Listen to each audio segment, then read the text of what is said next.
Hello everyone, welcome to students unique academy. तो कैसे हैं आप लोग? आई होप बहुत अच्छे होंगे और अपने वीडियो री एग्ज़ाम की प्रिपरेशन कर रहे होंगे बहुत अच्छे से।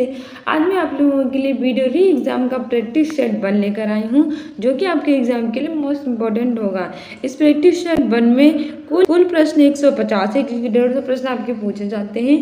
कुल अंक 300 है, क्योंकि एक प्रश्न 2 नंबर का होता है और समय आपका 2 घंटा है। नकारात्मक अंक आपके 1/2 हैं, जैसे कि आपके वीडियो एग्जाम में दिया गया है, जो कि आपका 26 से 27 जून को होने वाला है। ठीक है, तो आज हम सबसे पहले बात करते हैं हिंदी परिज्ञान और लेखन योग्यता की। हमारा पहला क्वेश्चन है हिंदी परिज्ञान और लेखन योग्यता का। और सबसे पहले हमारा गद्यांश दिया गया है, क्योंकि जैसे आप जानते ही कि आपके वीडियो एग्जाम में गद्यांश भी आता है हिंदी में। तो सबसे पहले हमारा गद्यांश दिया है, देख लेते हैं अपना गद्यांश। हमारा गद्यांश कह रहा है कि आज विश्व भर में बेकारी ने विकराल रूप धारण कर लिए रखा है। ये समस्या भारत को भी घुन की तरह खाई जा रही है। यानी कि आज हमारा जो पूरा संसार है, उसमें जो बेकारी की समस्या है, उसने बहुत ही विकराल रूप धारण कर लिया है और वो हमारे भारत को कैसे खा रही है? घुन की तरह खा रही है। ठीक है, बेकारी का वास्तविक अर्थ है आजीविका कमाने में या तो असमर्थ होना या बना दिया जाना। और बेकारी से मतलब क्या होता है कि हमारी जो आजीविका यानी कि कुछ भी अपने खाने के लिए कमाने में आपका असमर्थ होना या फिर आपको बना दिया जाना। इस समस्या का एकमात्र कारण आज की शिक्षा प्रणाली है, जो केवल अंग्रेजी शिक्षा पर बल देती है। और इसका मुख्य कारण क्या है? आज की शिक्षा प्रणाली जो किस पे बल दे रही है? सिर्फ और सिर्फ बल दे रही है अंग्रेजी शिक्षा पर। ठीक है, ये केवल पुस्तकीय ज्ञान देती है, व्यवहारिक ज्ञान का इसमें सर्वथा अभाव है। और एक ऐसे ज्ञान आपको देगी, पुस्तकीय ज्ञान है, पुस्तक का ज्ञान देती है, लेकिन जो व्यवहार का ज्ञान है वो उसका अभाव होता है। आज देश भर में 2 तरह की बेकारी है, शिक्षितों में बेकारी और अशिक्षितों में बेकारी। यानी कि शिक्षित है वो भी बेकार है, और जो अशिक्षित है यानी जो पढ़े लिखे नहीं है वो भी बेकार है। शिक्षित वर्ग केवल कार्यालय में बैठकर कलम चलाने में ही, यानी जो शिक्षित वर्ग है वो क्या करता है? जो कार्यालय होता है उसमें बैठ के सिर्फ कलम यानी कि जो पेन होता है उसको चलाने में ही विश्वास रखता है। वो कोई छोटा काम नहीं करना चाहता। अशिक्षित वर्ग काम की तलाश में शहर आता है, और जो अशिक्षित वर्ग होता है जो पढ़ा लिखा नहीं होता है वो क्या करता है कि शहर की तलाश कि वो काम की तलाश में शहर आता है और काम न मिलने पर बेकार रहता है। इस समस्या का हल केवल यही है कि शिक्षित वर्ग के लिए शिक्षा प्रणाली में संशोधन किया जाए और अशिक्षित वर्ग गांव में ही रहकर खेती बाड़ी का काम देखें। तो हम इस बेकारी को ऐसे सही कर सकते हैं कि जो हमारे शिक्षित वर्ग हैं उनके लिए शिक्षा प्रणाली में संशोधन करें, और जो हमारे अशिक्षित हैं यानी कि जो कम पढ़े लिखे हैं और फिर पढ़े लिखे ही नहीं है उनके लिए हम खेती बाड़ी का काम हम गाँव में ही कर रहे हैं। वो हमारा सबसे पहले क्वेश्चन क्या कह रहा है हमारा इसी गद्यांश से रिलेटेड, कि कौन सी समस्या भारत को घुन की तरह खाई जा रही है। यानी कि वो कौन सी समस्या है जो हमारे भारत को घुन की तरह खाई जा रही है। ऑप्शन ए है अशिक्षा की समस्या, ऑप्शन बी है गरीबी की समस्या, ऑप्शन सी है बेकारी की समस्या, और ऑप्शन डी है महंगाई की समस्या। तो हमने जैसे ऊपर देखा था, अपना पूरा गद्यांश पढ़ा था, एक बार हम आपको और दिखा देते हैं कि कौन सी समस्या भारत को घुन की तरह खाई जा रही थी। तो इसमें कह भी रहा है कि आज विश्व भर में जो बेकारी है उसने बेकरार रूप धारण कर लिया है, और ये समस्या यानी कि जो बेकारी की समस्या है वो भारत को घुन की तरह खाई जा रही है। यानी कि हमारी बेकारी ऑप्शन सही हो जाएगा। और देख लेते हैं हमारा बेकारी दिया गया है कि नहीं दिया गया है। तो हमारा ऑप्शन एक, हमारा क्वेश्चन 1 में कह रहा है कि कौन सी समस्या भारत को घुन की तरह खाई जा रही है, तो हमारा ऑप्शन सही हो जाएगा। जो बेकारी की समस्या है वो भारत को घुन की तरह खाई जा रही है। ठीक है, दूसरा क्वेश्चन हमारा कह रहा है कि आज की शिक्षा प्रणाली में किसका अभाव है। यानी कि आज की हमारी शिक्षा प्रणाली है उसमें किसका अभाव है। ऑप्शन ए है नैतिक ज्ञान, ऑप्शन बी है हिंदी ज्ञान, ऑप्शन सी है अंग्रेजी ज्ञान, ऑप्शन डी है व्यवहारिक ज्ञान। तो अगर हम बात करें आज की शिक्षा प्रणाली में किसका अभाव है, तो हम देख लेते हैं हमारे गद्यांश में किसका अभाव की बात की गई थी। कि गद्यांश को आपको देख लेना है, नहीं तो आपका गलत हो जाएगा। ठीक है, तो हमारा कह रहा है कि आज विश्व में बेकारी ने विकराल रूप धारण कर लिया है। समस्या भारत को घुन की तरह खाई जा रही है। बेकारी का वास्तविक अर्थ है कमाने में, आजीविका कमाने में या तो असमर्थ होने या बना दिया जाना। इस समस्या का एकमात्र कारण आज की शिक्षा प्रणाली है, जो केवल अंग्रेजी शिक्षा पर बल देती है, केवल पुस्तकीय ज्ञान देती है, व्यवहारिक ज्ञान का इसमें सर्वथा अभाव है। तो किसका अभाव बताया जा रहा है? व्यवहारिक ज्ञान का सर्वथा अभाव है। ठीक है, व्यवहारिक ज्ञान का।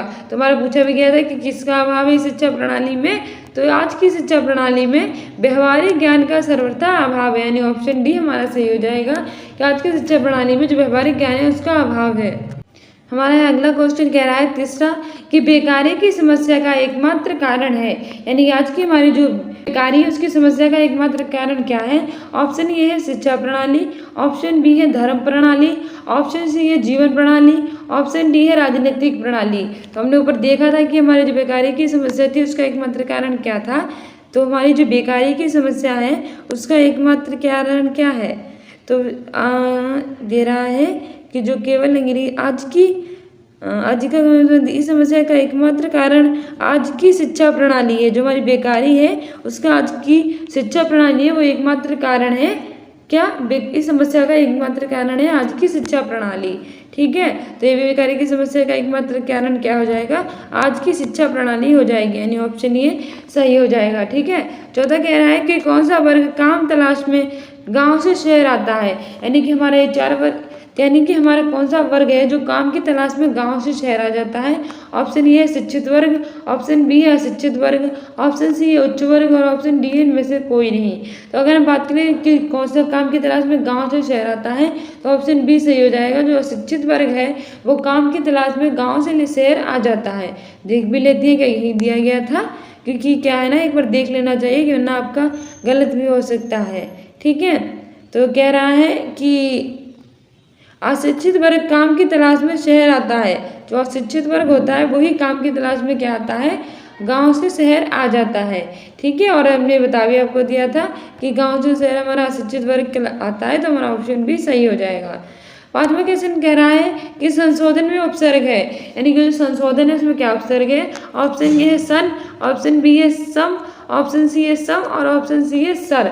तो अगर बात करें संशोधन की तो ये किससे मिलकर बना है, ये मिलकर बना है सम प्लस शोधन से, ठीक है। किससे मिलकर बना है, सम प्लस शोधन से मिलकर बना है, तो शोधन से मिलकर बना है, तो हमारा ऑप्शन बी सही हो जाएगा। जो सम प्लस शोधन है उससे मिलकर बना है संशोधन, तो 5वीं का हो जाएगा सम, ठीक है। आगे बढ़ते हैं। आगे हमारा छठा क्वेश्चन कह रहा है कि तोता डाली पर बैठा है, इस वाक्य में कौन सा कारक है, यानी कि जो तोता है वो डाली पर बैठा है, तो इस वाक्य में कौन सा कारक है। ऑप्शन ए है करण, ऑप्शन बी है संबंध कारक, ऑप्शन सी है अधिकरण कारक और ऑप्शन डी है अपादान कारक। तो अगर बात करें तोता डाली पर बैठा है, पर हो जाएगा ना, तो करण से होता है तो ये नहीं होगा, संबंध का की के होता है तो ये भी नहीं होगा, अपादान से अलगाव होता है तो ये भी नहीं होगा, लेकिन अधिकरण में पर होता है। क्या होता है कि अधिकरण में पर होता है, तो तोता डाली पर बैठा है, यानी ऑप्शन सी सही हो जाएगा। आगे कह रहा है हमारा 7वां क्वेश्चन कि निम्नलिखित में से स्त्रीलिंग शब्द को चुनिए, यानी कि इन चारों में से हमारा स्त्रीलिंग शब्द कौन सा है। ऑप्शन ए है धुआं, ऑप्शन बी है संध्या, ऑप्शन सी है भत्ता, ऑप्शन डी है घावा। तो अगर हम बात करें कौन सा स्त्रीलिंग शब्द की, तो जो धुआं होता है वो तो उड़ता है, तो कहते नहीं धुआं उड़ रहा है, तो आपका पुल्लिंग हो जाएगा, तो गलत है। भत्ता दिया जाता है, कोई भत्ता होता है वो भत्ता, आज का भत्ता मिल गया, भत्ता दिया जाता है, तो ऑप्शन सी भी जो हमारा है वो भी हमारा पुल्लिंग हो जाएगा, तो ये निकल गया। संध्या होती है ना कि होता है, संध्या यानी कि जो इवनिंग होती है वो होती है। जैसे कि एक कारक भी है कि मेघ, जैसे कि एक अलंकार भी है कि मेघ में आसमान से उतर रही वे संध्या सुंदर परी सी धीरे धीरे धीरे। इसमें आपका मानवीकरण अलंकार होता है और इसमें निर्जीव वस्तु की तुलना सजीव वस्तु से की जाती है, जो कि असंभव है, ठीक है। और जो होता है संध्या, इसलिए हमारा स्त्रीलिंग हो जाता है, क्या हो जाता है हमारा स्त्रीलिंग हो जाता है संध्या, जबकि धावा जो होता है वो आपका पुल्लिंग होता है, ठीक है। ये भी हमारा पुल्लिंग है, तो ऑप्शन बी सही हो जाएगा।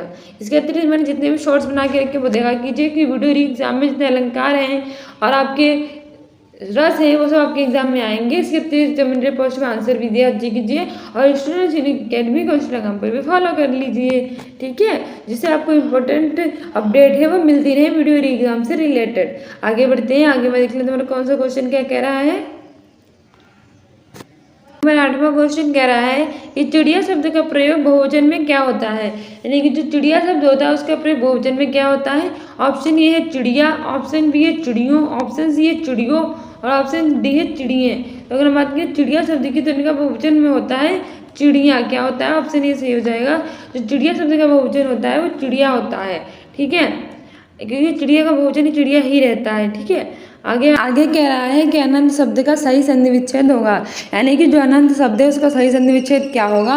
ऑप्शन ए है अन प्लस अंत, ऑप्शन बी है अन प्लस अंत, ऑप्शन सी है आ प्लस अंत और ऑप्शन डी है अन प्लस अंत। अगर हम बात करें आपके अनंत शब्द की तो उसका सही संधि विच्छेद होगा अन प्लस अंत। क्या होगा, अन प्लस अंत होगा, यानी कि हमारा ऑप्शन बी सही हो जाएगा, इसमें हलंत लगेगा और अन प्लस अंत हो जाएगा अनंत का सही संधि विच्छेद। ठीक है, ऑप्शन बी सही हो जाएगा। आगे बढ़ते हैं, आगे देख लेते हैं, आगे बढ़ते हैं, आगे अपना अगला क्वेश्चन देख लेते हैं। कह रहा है कि दुष्प्रकृति शब्द का संधि विच्छेद होए, यानी कि दुष्प्रकृति शब्द है उसका सही संधि विच्छेद क्या होगा। ऑप्शन ए दुष् प्लस प्रकृति, ऑप्शन बी है दु प्लस प्रकृति, ऑप्शन सी है दुष्य प्लस प्रकृति और ऑप्शन डी है दुष्प्र प्लस प्रकृति, यानी कि इसका क्या होगा, प्रकृति का इसका हमारा हो जाएगा दु प्लस प्रकृति हो जाएगा, इसमें विसर्ग लगेगा, तुम्हारा ऑप्शन बी सही हो जाएगा, दु प्लस प्रकृति होगा दुष्प्रकृति का सही संधि विच्छेद। ठीक है, सो डियर स्टूडेंट्स, ये हमारे वीडियो एग्जाम के लिए कुछ मोस्ट इंपॉर्टेंट क्वेश्चन थे जो आपके एग्जाम के लिए काफ़ी हेल्पफुल होंगे। इसके अतिरिक्त आप सारे शॉर्ट देखा कीजिए, कमेंट बॉक्स में आंसर भी दिया कीजिए। इसके आगे के जो क्वेश्चन है मैं आपको अगले वीडियो में लेकर आऊँगी। So be continue with next video. If you like this video then like, subscribe and share. Thank you, bye.